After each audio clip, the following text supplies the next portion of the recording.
Mixed by DJ Jitin Rajnagar.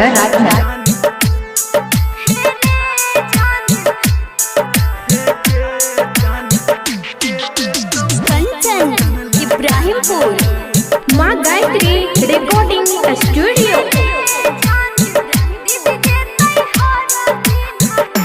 हेगे बचपन के प्यार छोड़ कर रही तू शादी के अपना दीवाना से तू के आजादी। हेगे जान के दे तोहरा दिल गाय। हेगे जान के दे तो उपटन लगा। बचपन के प्यार छोड़ी करे छी हम शादी रे तोहरा संगे हमरो हेतै बर्बादी। हे रे जान भोज देतै हरा दिल गाय। हे रे जान दीदी देतै हरा दिल गाय।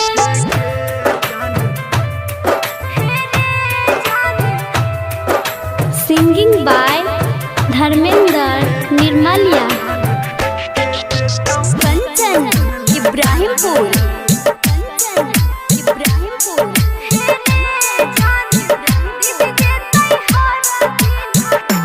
हेगे के तू प्यार जिंदगी जहर बने लही गे। काट छपौला तबू हमारा पठेलही। हेगे जान के दे तो में हादीरा चाय।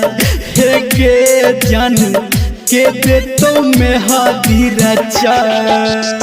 छै मजबूरी हम तोरा नहीं भूले बौरे करै छी प्यार तोरा कोना के बतेबो। हे रे जान सखी देतै में हादीरा चाय। हे रे जान छोटी देतै में हादीरा चाय। अभी आप सुन रहे हैं Sawariya music. Mixed by DJ Jitin Rajnagar. Kanchan Ibrahimpur.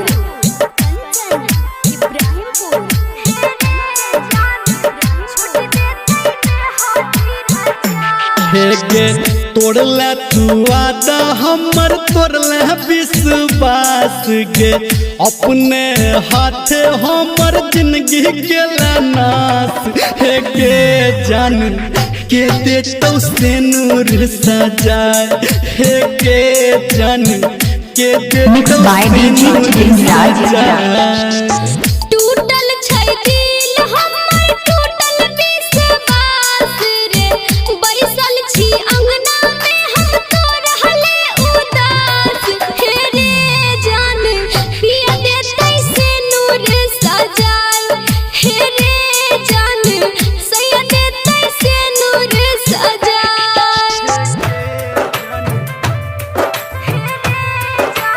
माँ गायत्री रिकॉर्डिंग स्टूडियो। कंचन इब्राहिमपुर।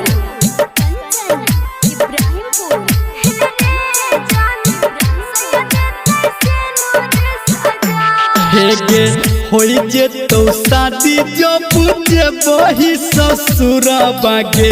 मेहदी रचाई भर तो मंगिया से नूराबा। हेगे जान के करतौ तोहार विदाई।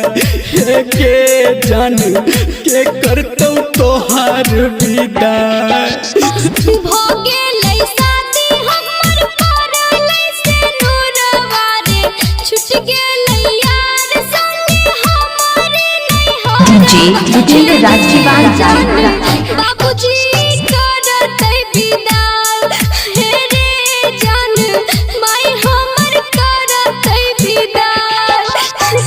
Mixed by DJ Jitin Rajnagar.